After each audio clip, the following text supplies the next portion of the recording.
Hello friends, स्वागत है आप सभी का आपके अपने YouTube channel GK GS express पर। आज की इस वीडियो में हम एसएससी सीजीएल में पूछे गए जीके के मोस्ट एक्सपेक्टेड क्वेश्चंस लेकर आए हैं। तो आइए देखते हैं। पहला प्रश्न, भारत में राष्ट्रीय आय की गणना किसके द्वारा की जाती है? तो इसका आंसर हो जाएगा केंद्रीय सांख्यिकी संगठन के द्वारा। अगला प्रश्न, केंद्रीय सांख्यिकी संगठन का मुख्यालय कहाँ है? तो इसका आंसर हो जाएगा नई दिल्ली। अगला प्रश्न, भारत में राष्ट्रीय आय का आकलन सर्वप्रथम किसने किया था? इसका आंसर हो जाएगा दादा भाई नौरोजी। अगला प्रश्न, प्रति व्यक्ति आय निकालने के लिए राष्ट्रीय आय को किससे भाग दिया जाता है? इसका आंसर हो जाएगा देश की कुल जनसंख्या से। अगला प्रश्न, भारत में किस राज्य की प्रति व्यक्ति आय सर्वाधिक है? इसका आंसर हो जाएगा गोवा। अगला प्रश्न, भारत के किस राज्य की प्रति व्यक्ति आय सबसे कम है? इसका आंसर हो जाएगा बिहार। अगला प्रश्न, वर्ष 1867 से 68 में भारत में प्रति व्यक्ति आय 20 रुपये थी। यह सर्वप्रथम किसने बताया था? इसका आंसर हो जाएगा दादा भाई नौरोजी। अगला प्रश्न, किसी देश की आर्थिक वृद्धि की सर्वाधिक उपयुक्त माप क्या होती है? तो ये होती है जीडीपी। अगला प्रश्न, मूल्यह्रास किसके बराबर होता है? इसका आंसर हो जाएगा gross national product minus net national product के बराबर, मतलब सकल राष्ट्रीय उत्पाद माइनस शुद्ध राष्ट्रीय उत्पाद। अगला प्रश्न, राष्ट्रीय आय निकालने के लिए एनएनपी में से क्या घटाया जाता है? तो ये घटाया जाता है अप्रत्यक्ष कर। अगला प्रश्न, जीएनपी से एनएनपी को निकालने के लिए क्या घटाया जाता है? इसका आंसर हो जाएगा मूल्यह्रास को। अगला प्रश्न, प्रति व्यक्ति आय इक्वल टू राष्ट्रीय आय अपॉन कुल जनसंख्या। प्रति व्यक्ति आय निकालने के लिए राष्ट्रीय आय में कुल जनसंख्या से भाग दिया जाता है। अगला प्रश्न, भारत में जीडीपी का सबसे बड़ा भाग किस क्षेत्र में पाया जाता है? इसका आंसर हो जाएगा सेवा क्षेत्र में। अगला प्रश्न, भारत में मुख्य कितने बंदरगाह हैं? इसका आंसर हो जाएगा 13। अगला प्रश्न, मुंबई सी पोर्ट के दबाव को कम करने के लिए बंदरगाह का निर्माण किसने किया था? तो ये नौवा सेवा ने किया था। कौन सा बंदरगाह एक मुक्त व्यापार क्षेत्र है? इसका आंसर हो जाएगा कांडला बंदरगाह, जो कि गुजरात में है। अगला प्रश्न, मुर्मगोवा बंदरगाह किस राज्य में है? तो ये है गोवा में। अगला प्रश्न, भारत में उड़ीसा के तट पर कौन सा बंदरगाह स्थित है? इसका आंसर हो जाएगा पारादीप बंदरगाह। अगला प्रश्न, कौन सी जल संधि अंतरराष्ट्रीय तिथि रेखा के समांतर है? इसका आंसर हो जाएगा बेरिंग जल संधि। आगे देखते हैं, एशिया और उत्तर अमेरिका किस जल संधि द्वारा अलग होता है?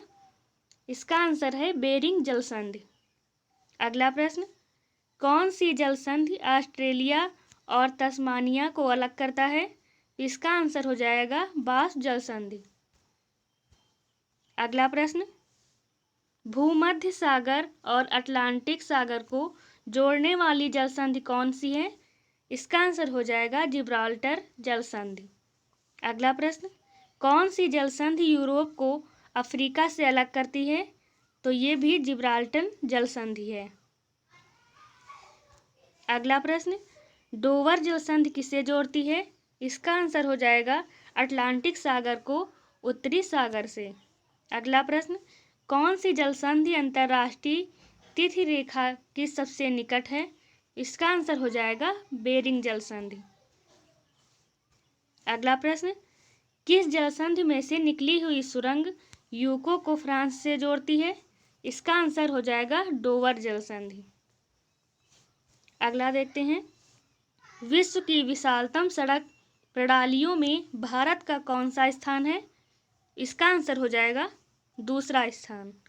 अगला प्रश्न, भारत का सबसे ऊंचा राष्ट्रीय राजमार्ग कौन सा है? आप सभी को पता होगा NH7। अगला प्रश्न, भारत का सबसे छोटा राष्ट्रीय राजमार्ग कौन सा है? तो ये है NH47। अगला प्रश्न, भारत में राष्ट्रीय राजमार्ग NH7 कितने राज्यों से होकर गुजरता है? मतलब नेशनल हाईवे ये 6 राज्यों से होकर गुजरता है और वो राज्य हैं उत्तर प्रदेश, मध्य प्रदेश, महाराष्ट्र, आंध्र प्रदेश, कर्नाटक और तमिलनाडु। अगला प्रश्न, भारत का दूसरा सबसे लंबा राष्ट्रीय राजमार्ग कौन सा है? तो ये है NH6। अगला प्रश्न, राष्ट्रीय राजमार्ग जनसंख्या NH1 किन दो नगरों के मध्य है? तो ये दिल्ली और अमृतसर के मध्य है।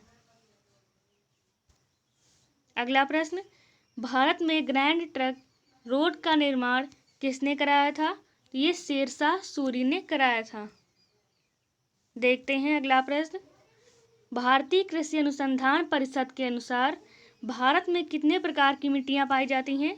इसका आंसर हो जाएगा 8। अगला प्रश्न, भारत की सर्वाधिक महत्वपूर्ण मिट्टी कौन सी है? तो ये है जलोढ़ मिट्टी। अगला प्रश्न, भारत के सर्वाधिक क्षेत्र पर किस मिट्टी का विस्तार है? इसका आंसर हो जाएगा जलोढ़ मिट्टी। अगला प्रश्न देखते हैं, नवीन जलोढ़ मिट्टी के क्षेत्र को क्या कहते हैं?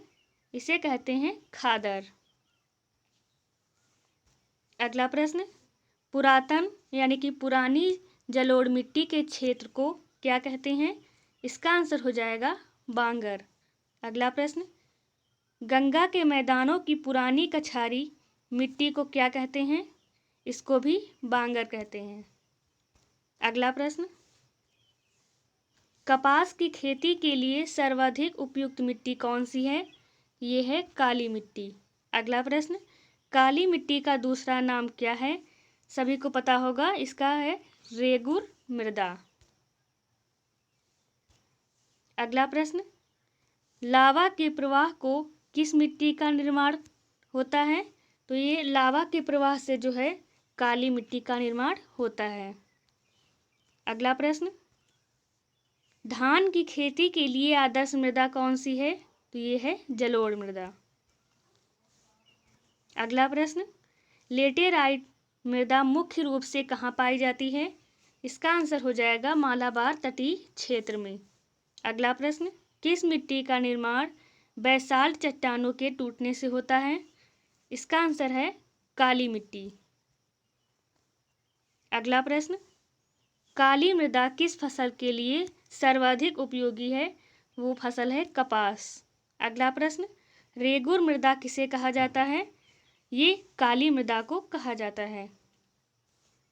अगला प्रश्न, किस प्रकार की मृदा में कार्बनिक पदार्थों की अधिकता होती है? ये है काली मृदा। अगला प्रश्न, महाराष्ट्र में सबसे अधिक कौन सी मृदा पाई जाती है? वो है काली मृदा। ये है आज का लास्ट क्वेश्चन, काली मिट्टी रंग काला किस कारण होता है? काली मिट्टी का जो कलर काला होता है ये टिटेनिफेरस, मैग्नेटाइट एवं जीवांश की उपस्थिति के कारण होता है। Thank you.